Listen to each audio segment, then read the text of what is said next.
Yeah. Okay, the first word which we have here is boy.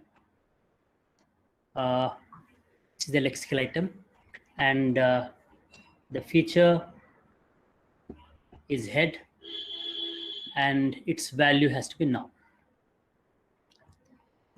And other thing is, we are not interested in other features of head. We have done only one feature structure for head, which is AGR.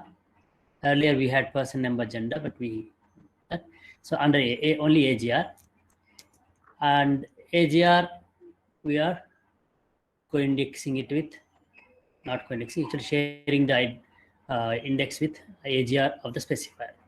Where we saying the specifier, we are specifier, the word boy needs a specifier when it is a singular.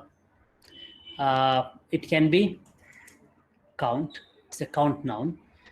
So it needs specifier, it needs a determiner. That is, determiner should be the value of the head of the specifier of the boy, and the agreement of the specifier head has to match with the agreement of the head of the lexical item. Then you also have count plus, because we are saying this is a count noun, this is count plus. And boy, the word boy doesn't take any complements. Now, why are we writing count plus? When we say count plus, we expect that depending on the agreement, the determiner should be there.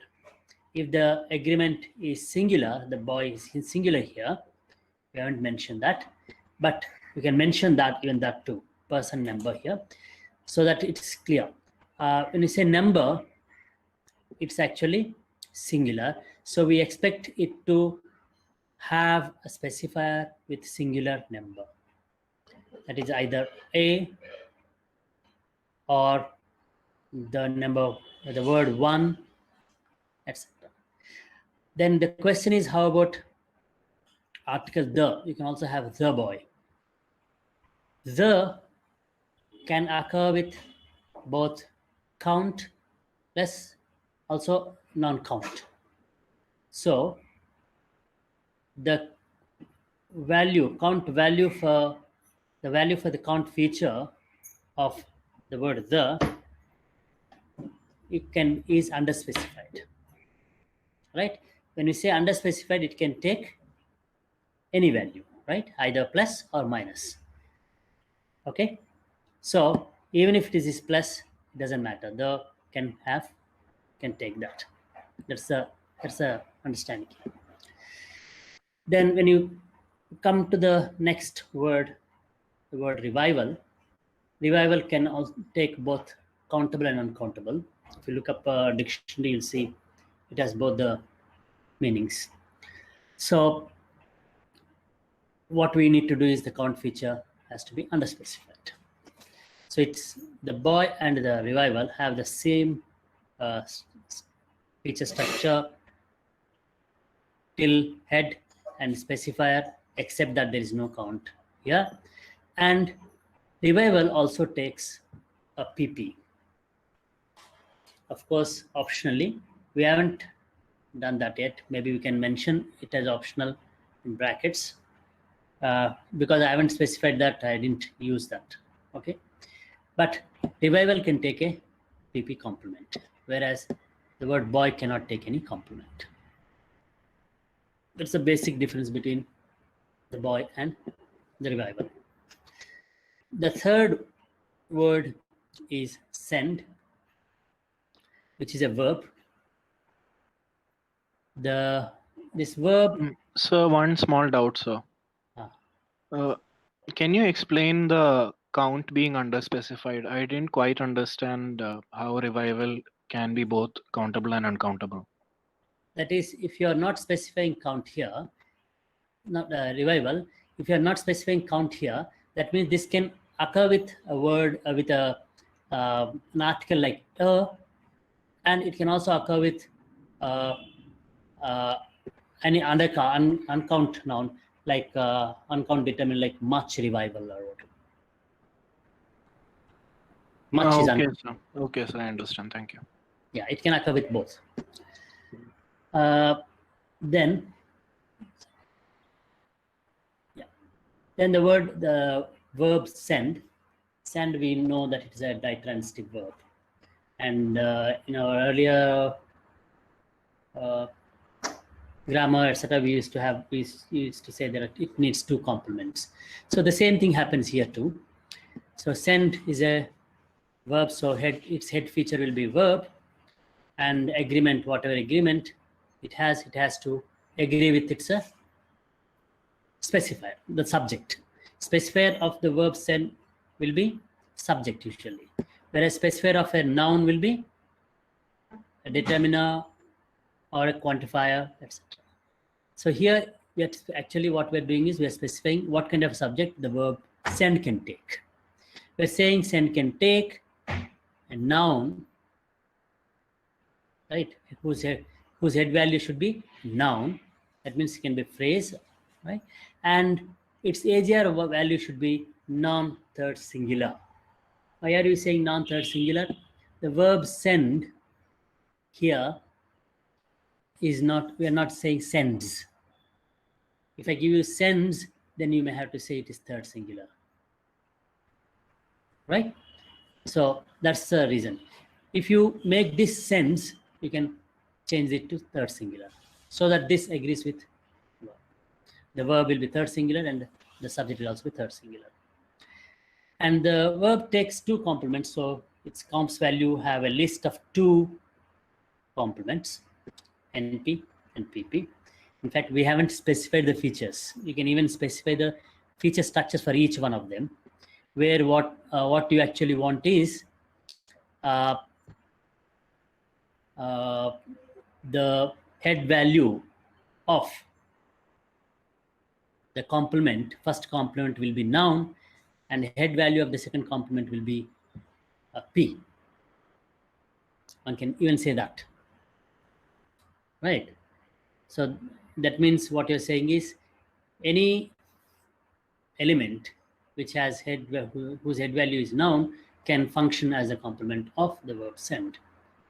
Similarly, any thing which has head value preposition can be a complement for the verb send. Okay, that is avoided here. That's, in fact, we can even mention that. And we don't have to worry about the agreement, because in English, objects and the verb don't agree. If there is a language where you have verb and object agree, then you may have to mention that. For example, if it is Hindi, there can be a verb object agreement. Then what happens, you need, if you say you need a feminine object, then you have to say this agree one also agrees with the object here. Then the verb pleased. Sir, so sorry, sir. For send, we can have a third person singular specifier, right? Like he sent. And even for pleased, we can have like a he pleased or she pleased, right? So why is it non-third person singular? No, for pleased, you are asking? For pleased, no, right? For send also, sir. For send, how? For both send and pleased, No, for send, we can have a third person singular specifier, right? Like he sent someone something. He sent. It's a past tense. That's third person singular, right? No. Yeah, but I can say he will send or he sends or something like that. No. Look at it. Listen to me carefully. Right. When I say send as a present tense form, takes only non-third singular. Okay. If it is send, okay, sir. If it is sends as in present tense, it takes third person singular. Right?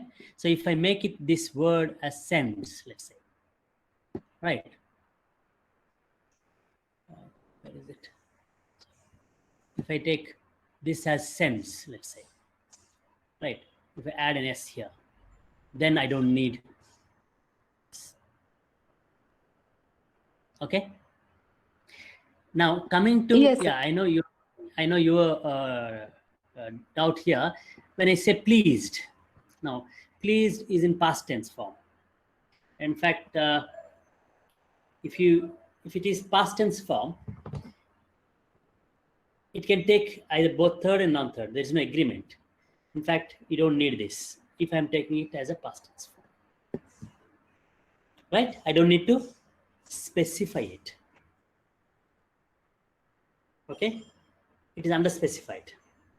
Because yes, sir. there is no agreement. But if I take only the, yeah, in fact, this is, in fact, I guessed I wanted only please, not pleased actually. That's why I gave noun third singular. So you don't need to specify non third singular or third singular if it is pleased. But if it is please, okay, there is no D, then it is non third singular. If it is pleases, then it is third singular. Right? Is that clear? Kritika? Yes, sir. Yeah. Okay. Then please. Sir, Yeah, tell me. I have a small doubt. So, for send in the comms, we can have both of them as NP also, right? Where in the here? You mean here? Forms? No, for send. But send In both the- of them can be in, yes, both NPs can be. Yes, you can have another entry where you want to say he sent me an email, right? Then Yeah. you can also have, you're right. You can also have, sorry, let me, this doesn't allow. That's possible. So can we NP. put a pipe next to PP and say NP? And what do you want to do? So next to the PP, I put the pipe operator as in the regular expression and then say NP. We don't do that. We don't do that. Here, remember, as you do in your phrase structure grammar, where you use the curly brackets to show alternatives, right? Right. That can be used. Okay. Like, Okay. right. Sir, we've only overtly mentioned non-third singular, but wherever it's third person singular, we've only co-indexed the agreement. So is it implied when it's third person singular? It's not implied. You have to have this agreement should be there. Yes, The sir. one and one should be there. Sir, do we write Do we need that- to write it as third singular? When sends, yes, you have to write. If you don't write it underspecified, then even non-third person singular can come. Okay. Sir, Third person singular, yeah. You in need to- the if you're not writing, that means it can take both. Right. So look at this. The Yes, sir. English has only two forms in present tense. One is S form, another is without S. The S form is third singular. Without S is non-third singular. Right? Whenever there is form, you write third singular. That is for he, she, it, and a name or a definite expression. Right? He, she, it, a name like John, or a definite expression like the boy. If you want that has to be subject, you have to write third singular definitely. This is the subject basically. Okay? And if this word is send, then the word send can take I, you, they, right? And also the boys, John and Mary, right? Plurals, coordinate NP. For all that, you need non-third singular, right? So English has only two-way division, and you're using that. If you don't specify anything, that means you are allowing the verb to agree with either third person singular or non-third person singular. That happens when you use past tense form. Okay, in past tense, in English, there is only one form. It doesn't, in fact, doesn't agree with the subject in that way. Right? So you underspecify it. Okay, but you have to mention this one because to be consistent, you have to be uniform. You are saying there is agreement here and there is also agreement here. The only thing is there is no form available. If there's a form available, it agrees. That's what we are saying. Sir, Yes, sir. Thank you.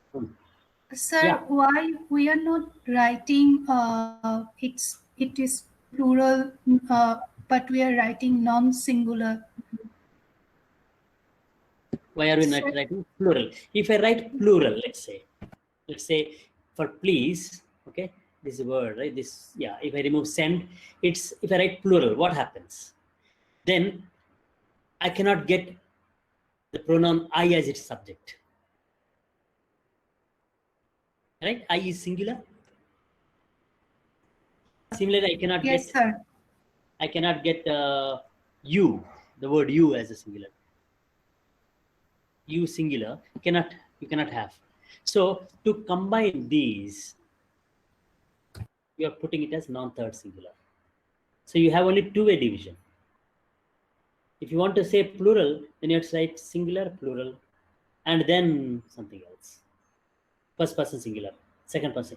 So that's why if you look at traditional grammars, you have all combinations. First person singular, second person singular, third person singular.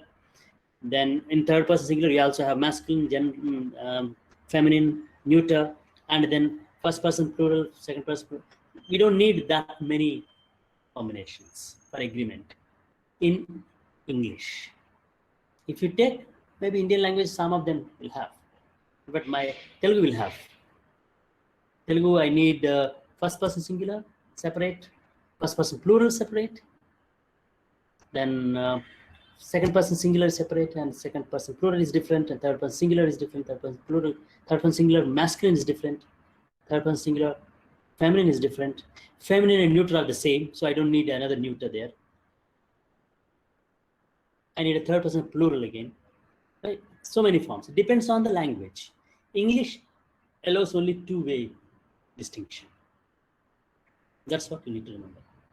So, in fact, when you have later, when I give you more work to look at your own languages, then you will do that probably, writing plurals and other things, right? Sir, so whenever the verb is in a past tense form, we won't be using this, right? Yes, The yes. non-third singular or You don't yeah. need to specify. Right. Right. Okay. Right. Okay. Next, look at the word tall. Tall is an adjective. In fact, we haven't covered tall, the adjectives for other features. We're just looking at only one particular feature which I'm testing here, is whether it has complements or not. Okay, so the word tall, whose head value is an adjective. In fact, you can even write here, it's a word, right? It's not a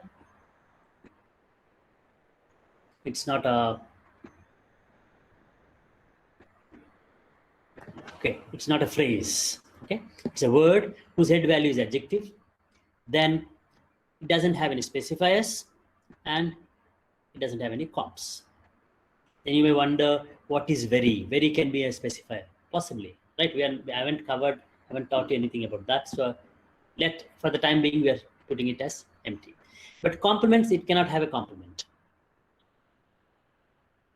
right? Does anyone have a doubt here? If I say tall boy or tall boys, is boys complement of tall? No, sir, because in that case, No, it's tall is the modifier, right? So it is not the head of the. That's right. That's right. Because I'm asking you, anybody, well, sometimes you may get that doubt. Yeah, there's a boy, what is it? No, it is, in fact, when I say tall boy is a noun phrase. A tall boy is a noun phrase. So boy is the head, tall is the modifier. If boy is a complement, then it has to be adjective phrase, right? Tall boy has to be adjective. Tall boys have to be adjective phrase because tall has it should be the head daughter, but no, boys is the head daughter, so tall boys is a noun phrase. So boys is not the complement of the adjective tall. But look at the word fond. Fond needs a complement. We'll never say that he is fond or she is fond. We need a complement, right? Fond of something. So of phrase is a preposition phrase, so that is a complement. And it has a empty specifier, right? So we are ignoring whether an adjective is an attributive adjective or a predicative adjective. Remember, fond is used only as a predicative adjective, while tall is an attributive. It can be used both as attributive and predicative. You know the distinction attributive and predicative? Yes, sir. Yeah. When I say tall boy, tall is attributive. When I say John is tall, there it is predicative. The word fond can only be used as John is fond of ice creams, but you cannot say fond John or fond boy. You cannot say. So fond cannot be attributive, whereas tall can be both. And there are adjectives which can be used only attributively, like alarm or golden, wooden table. You can never say a table is wooden. It cannot be used predicatively. Right. We'll look at that later. Draws trees for the following phrases. You do not need to give all the features. Okay, right. The first phrase is a boy. A boy is a noun phrase. So boy is the head daughter. That's what we need to look at. So this is the head daughter. Okay. That's the head daughter. Right? And here is, this is the head daughter. And this is your specifier. So head daughter, boy. In fact, we've already seen boy doesn't have complements and it needs a specifier. What kind of specifier we saw? A specifier with the count plus. Determiner, adjective, count, agreement and count plus. So we want that has to be specifier. Okay. And then it's a word. It has a head value is noun and agreement matches with,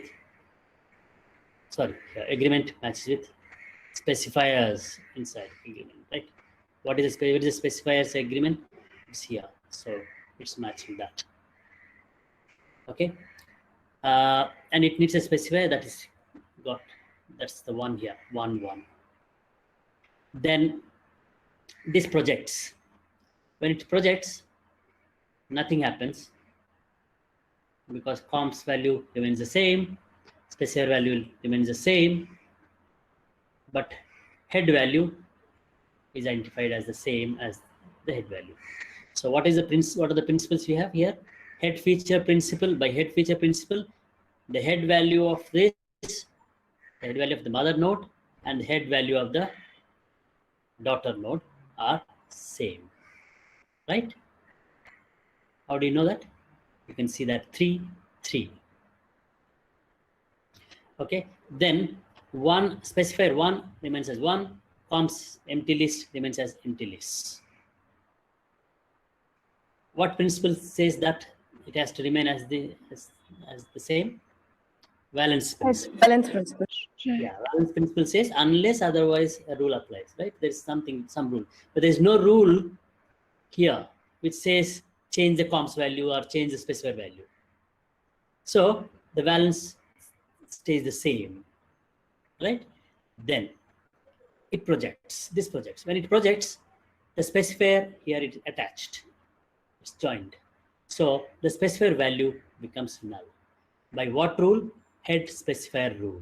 If you remember head specifier rule, a phrase with the empty specifier has or consists of a head daughter node with a specifier, which is specified, which is marked, identified. So 1, 1, let's see that. So the specifier is now attached. Then you have a branch, which is a specifier daughter, and this becomes head daughter. So the mother node now is a phrase whose head value is same as It's head daughter's value, not specified daughter's value. Head daughter's value. That is a head feature principle. Then by head specifier rule, the phrase becomes a specifier value of a phrase becomes empty.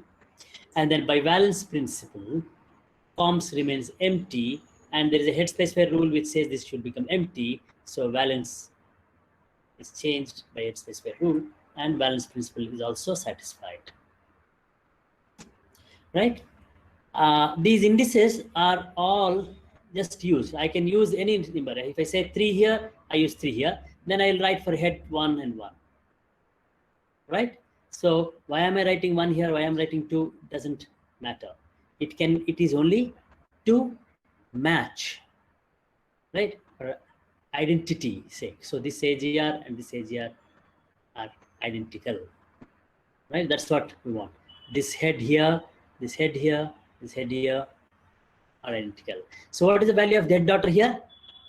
Go down, see this. Go down, see this. This is a noun. In fact, I don't need to mention this completely.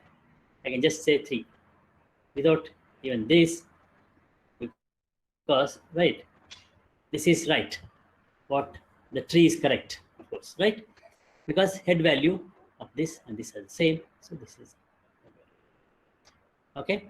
And one more thing which you need to remember is specifier is a list, so you can put that in angle brackets,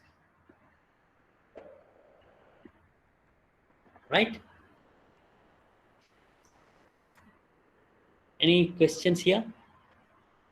Sir, so a nominal phrase plus a specifier becomes a noun phrase, right? That's right. So what if this is just boys? Then I won't have a specifier. Then will the tier of nominal phrase be eliminated, or will I still have to mention it? You can mention it. It's only for understanding, but it has already become a saturated phrase once you do that. If it's boys, it's already saturated. Once it is saturated, it is a noun phrase.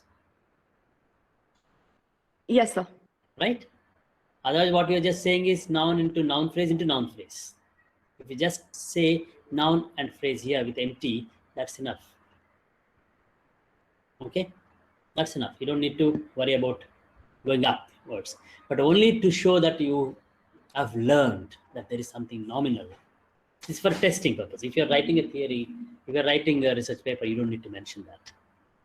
Okay? Yeah, 1 second, just a second, let's.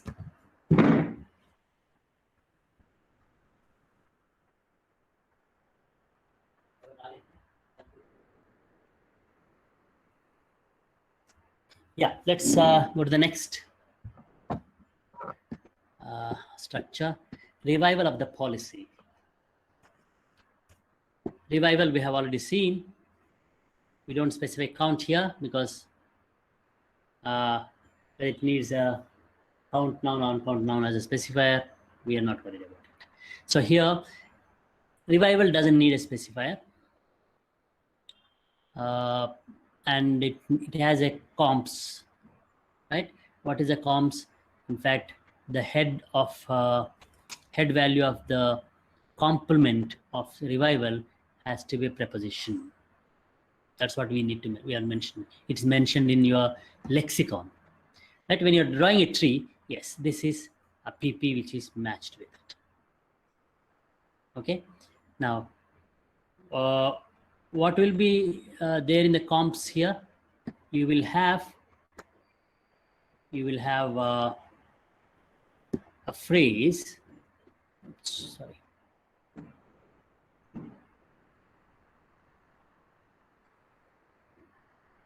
You'll have a phrase whose head value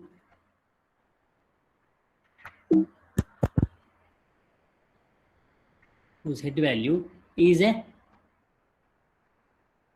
preposition, and its specifier value. I'm not writing everything, okay, because I'm not able to write it because there's something stuck my fingers here. I'm not able to move them on the mouse. Okay, the specifier value has to be empty. Comps value also has to be empty. Why? Why should they be empty? Because it's a saturated phrase. Yes, we need a saturated phrase. This has to be your in the comps. Only then it combines. If you give a complement here, let's say if I say noun phrase here, right? If I give a noun phrase here, what happens? It can combine with a preposition without any. So revival will have only a preposition, right? Or it will combine with a unsaturated phrase. We don't want that to happen. Okay. So the complement is here, empty specifier and agreement. Whatever agreement value here, we have the agreement value, because agreement we need. Why do we need?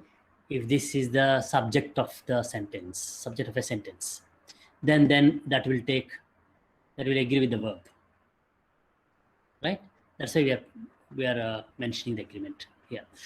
Now, when this head daughter combines with PP, which is a complement daughter, as per head complement rule, the value of comms becomes null, empty list. Specifier is already empty.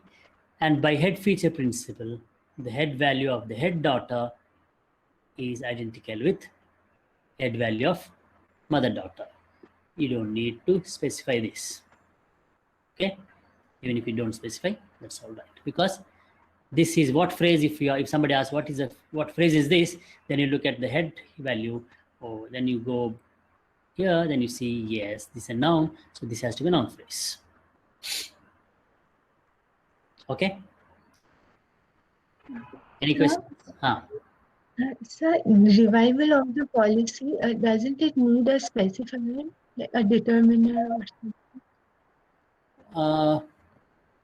Depends. See, depends how you are using. See, that's why I said, if you look up dictionary, revival is given both uncount and count. Right. Okay. So if you have a determiner the, yeah, and then you will have a here the head value and you determine. Yeah. Sir, but won't that only be when the given phrase is the revival of the policy? Yes, that's right. Only when it is given as the revival. This is a revival of the policy is a norm, right? It's not a noun, it's a phrase, because both of them are unsaturated, right? There's emptiness. So can we say revival of the policy is needed? We can't combine this with a verb, right? Yeah, that's we true. would have to say the revival of the policy. That's true. If you're using it in your sentence completely, then that becomes your yeah, it has to be complete. Otherwise, it's only nominal.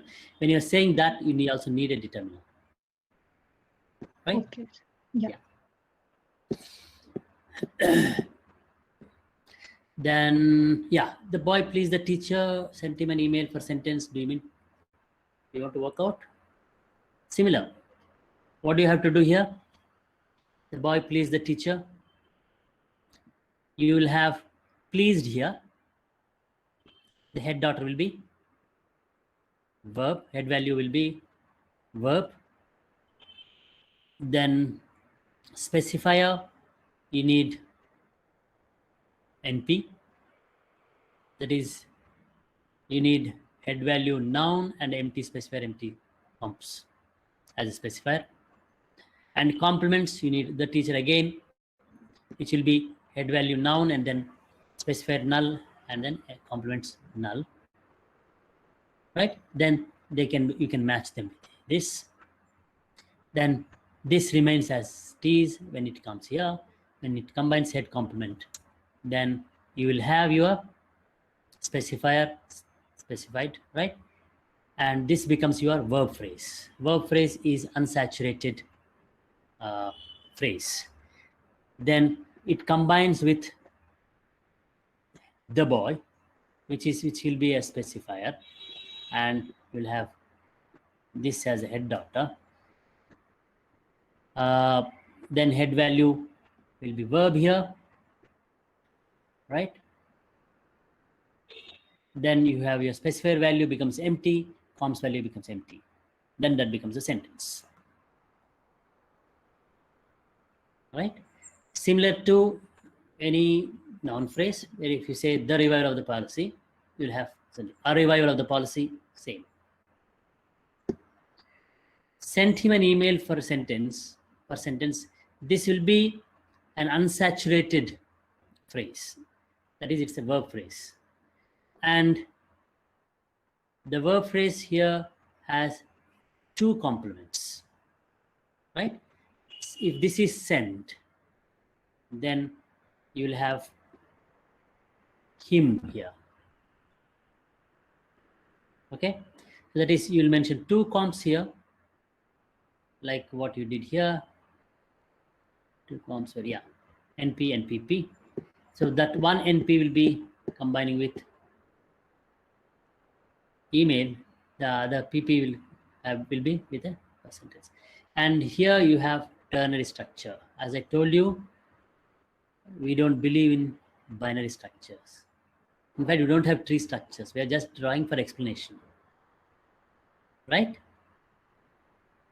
It's only a tree diagram. It's only structure. The structure is needed for explanation, but not for anything, because we don't have any structural relationship. We are not saying specifier of S or a specifier IP is subject. We are not saying that. Subject is nothing but a specifier for a verb. It is specified in the lexicon. Complements are also mentioned as complements in the lexicon, in the word, for the word, or in the word structure. So we don't have any structural relationship between a complement and the verb. So whether it is ternary or binary, there is nothing we need to worry about it. In fact, even for adjunct, we don't need to worry about it. Yes? So could you explain part D again? So we have sent him an email for sentence.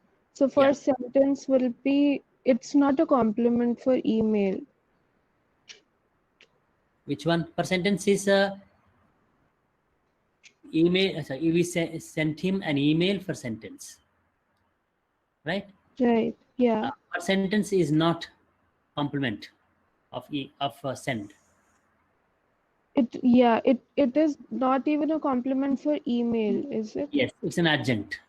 So how do we show that? Sir, that was not part of the original question paper. I think there's a typo here. So basically the question was just sent him an email, and then the next question was for sentence 3, the feature count, something like that. Yeah.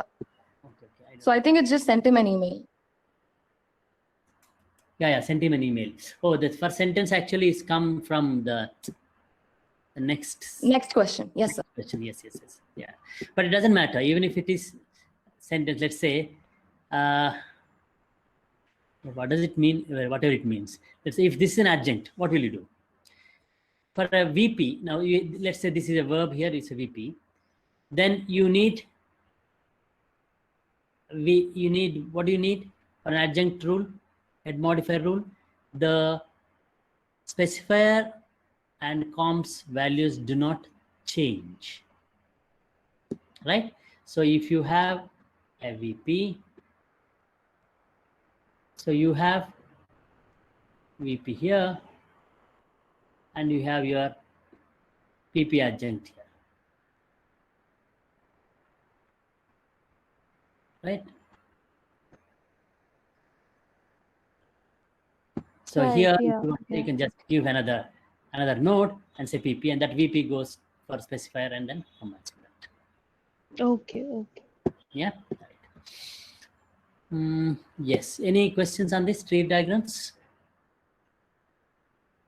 Somebody asked. So for the boy, please the teacher. For the boy, we mentioned do we mention determiner? No, well, basically I'm not asking you the details, complete details. If we ask you to give complete tree structure, then you have to draw for the boy like this, and then send please the teacher, another tree, and combining them, right? You have to give complete details. But we are basically what I said here. Remember what is the test?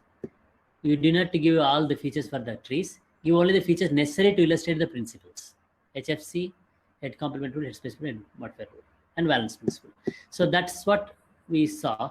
Head feature principle, head complement principle, valence principle satisfy here, and then this satisfy here, right? You can also actually look at. So for the boy, we won't have agreement. Yeah. No, you don't need to worry about it.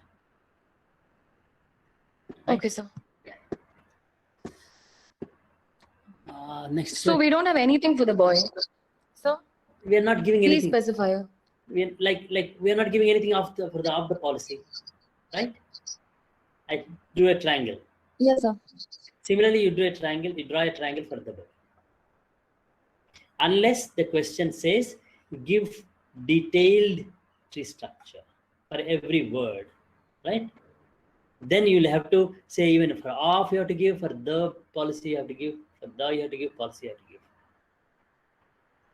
Similarly for the boy, similarly for email, similarly for what if you have this for sentence. Okay. Okay, sir. Yeah. The third question is the feature count has been treated on par with AGR, not as part of AGR, right? We said AGR and count are separate items. Count is not part of AGR. So if you take that alternative analysis, then you may have to say number has singular, plural, and mass. Mass is for basically count, mass nouns, right? Because count nouns will have either singular or plural, and mass nouns will not be. Then if you take that, if you use these sentences will become your counter argument for the analysis where count can be part of AGR, right? So our analysis which we use is correct. How do we show that? If you look at particularly these two words, rice and oats, both are actually mass nouns. Much appears with only uncount nouns or mass nouns, much rice. And oats can also take much oats. You cannot have many rice and many oats, right? When it has when you have a determinant and the noun agreement, both of them have count minus, or what we say, mass. Those specify which mass, right? Much kind of determinants. But when it comes to the subject verb agreement, rice takes singular, oats takes plural. So if you specify oats as mass under AGR, then that becomes an issue, because any mass noun, if it's a mass noun, will take is. But see, if oats is a mass noun, it is not taking is. It is not singular. If you say singular, then you have a problem. You should be able to say an oats. Even that's not possible, right? So we need to separate both mass from number.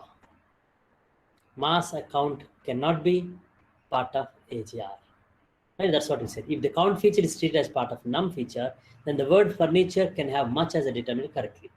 But by looking at one, the word oats will also have that value number mass, and much oats is right to predict it.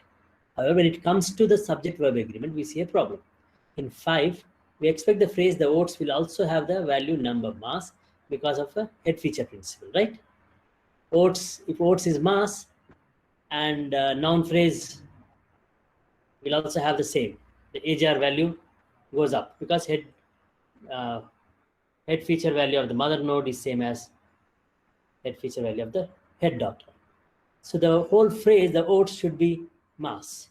But but the agreement is not that. But contrary to this, the verb is are in 5. Also, we cannot predict the sentence 3 correctly. The verb is singular. If we say, okay, for mass it takes R, then but how about rice? Rice is mass noun, but it takes singular. So you have to separate them.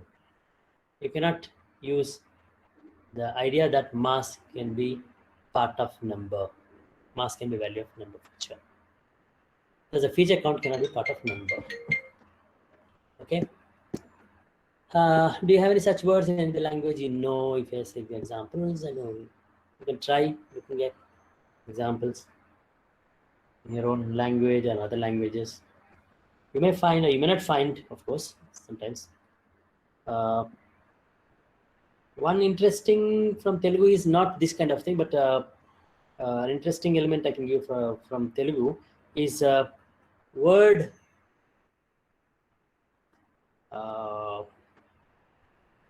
milk. Word for milk. Any Telugu speaker here? No Telugu speaker here?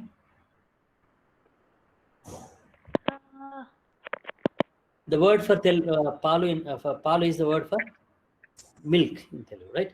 Palu is now the word, and if it ends with lu, it's a plural marker. In fact, you can see that when it agrees with a verb. When I say, is there milk? There is milk. Then we'll say palu unnayi. E is the plural marker. We don't say palu undi. D is the singular marker. Similarly, word for water, it has both singular and plural. Whereas in English, water is a mass noun.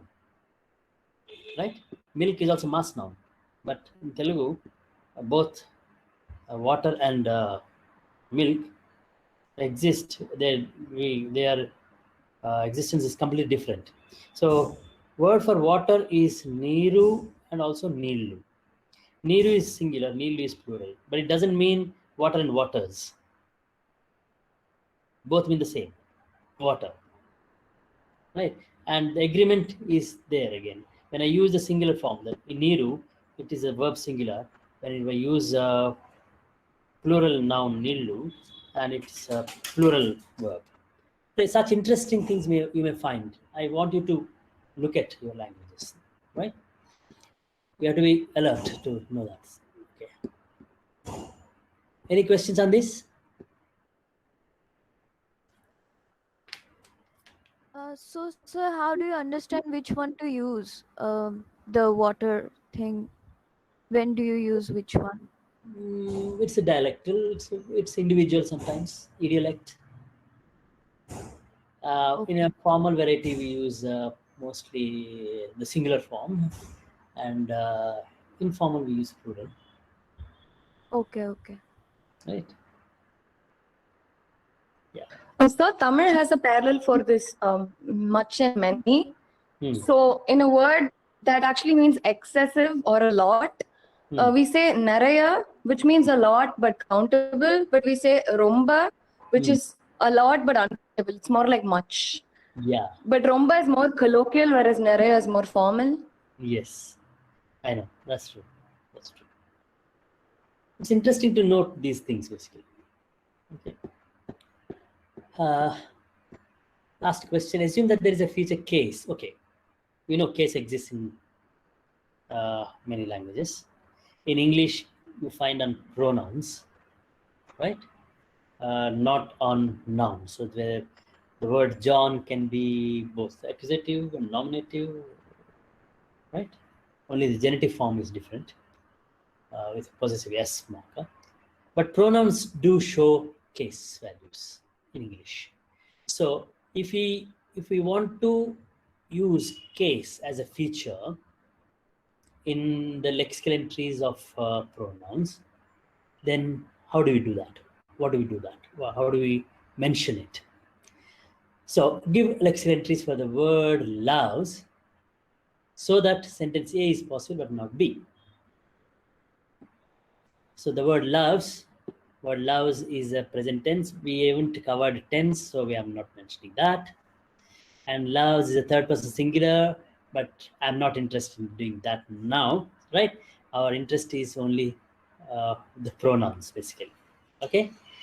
Otherwise, I should have mentioned the specifier here.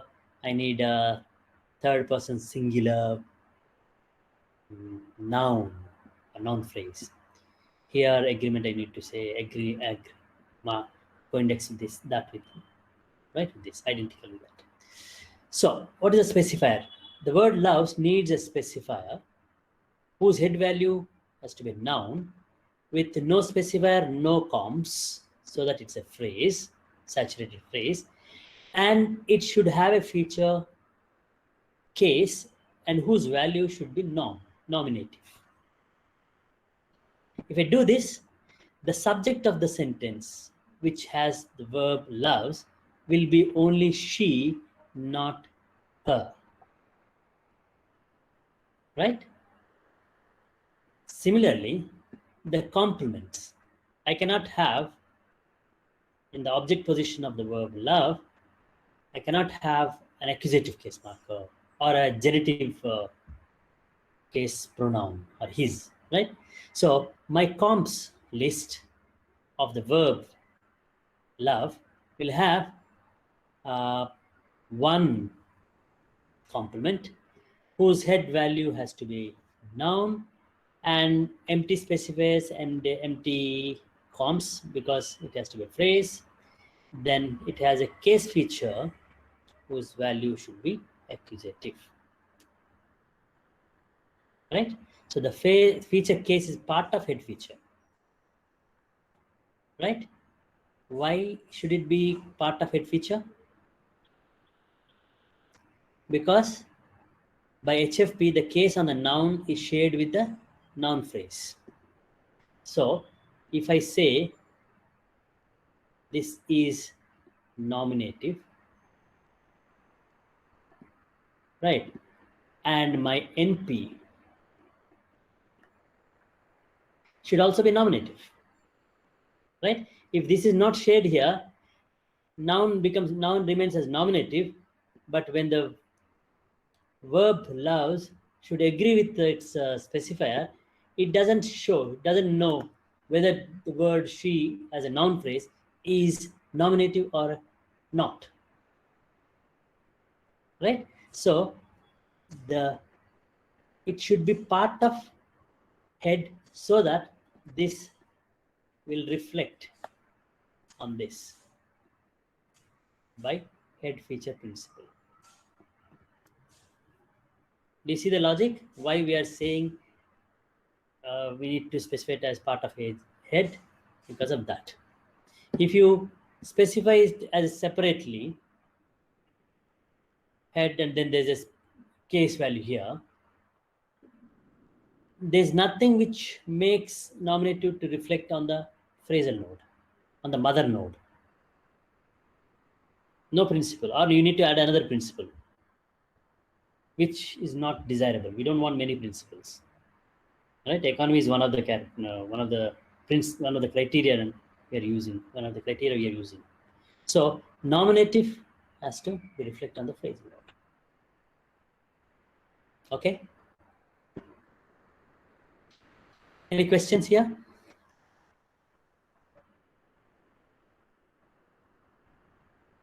Okay. For the test, what I'll do is I'll give you in a similar fashion. I'll give you a few words whose lexical entries you need to write. Then I'll give you a few phrases for which you need to draw trees. Then I'll have problems like this. Sir, I have one question. Yes. So basically, we are doing this so that we get an organized method for programming, right? All this HPSG. No, yeah. When actually HPSG was formulated, it was not for computational linguistics. Okay, but later people felt yes, HPSG is one of the because you can see all the information is in the word. Okay. Right. So nothing added later.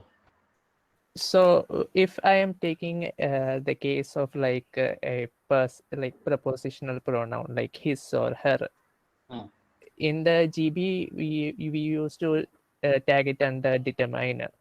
Yes. So, but even if you are using an online tagger, it would come under pronoun or noun. Yes. So what would we write in like a lexical entry for a... No. Remember, when you're looking at parts of speech taggers and everything, each parts of speech tagger decides on what it wants, because the main objective will be different, right? If somebody is programming for using Chomskyan syntax, possibly that can be put under determiner. Right? Basically, it depends on your grammar, what grammar you are trying to use.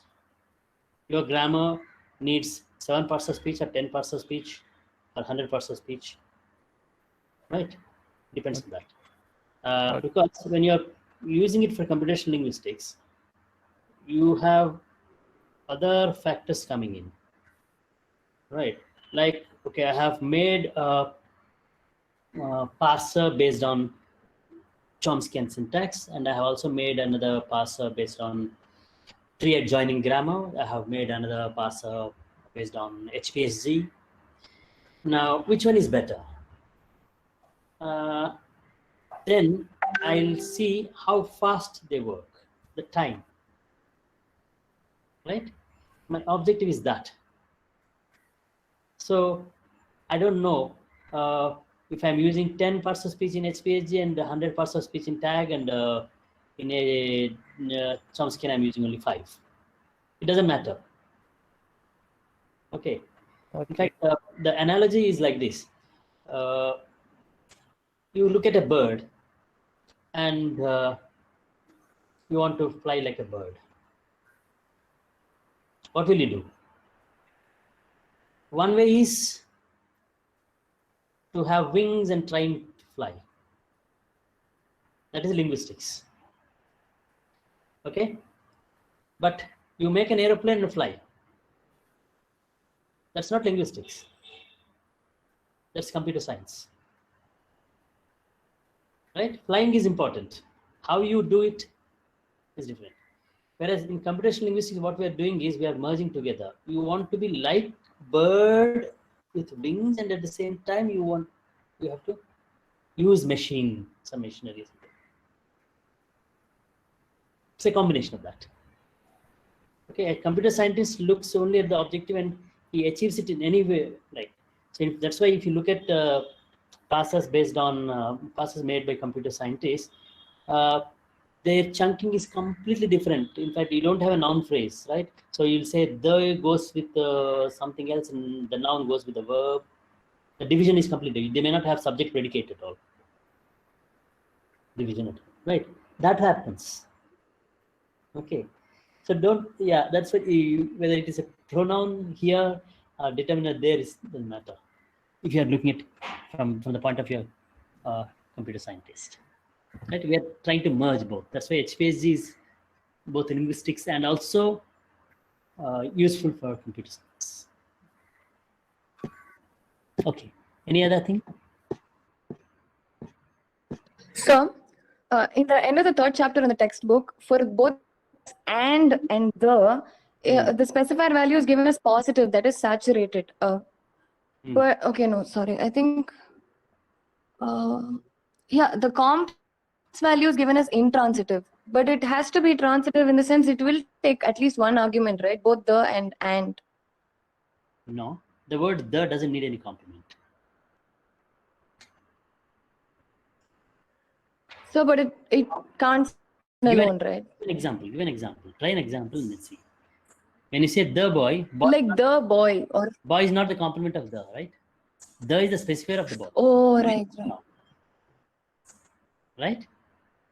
Similarly, and also, in fact, and is only joining. It doesn't, for and you don't need any complements. It's, right, we haven't done coordination. Yes, don't worry about coordination structure thing, right? Okay.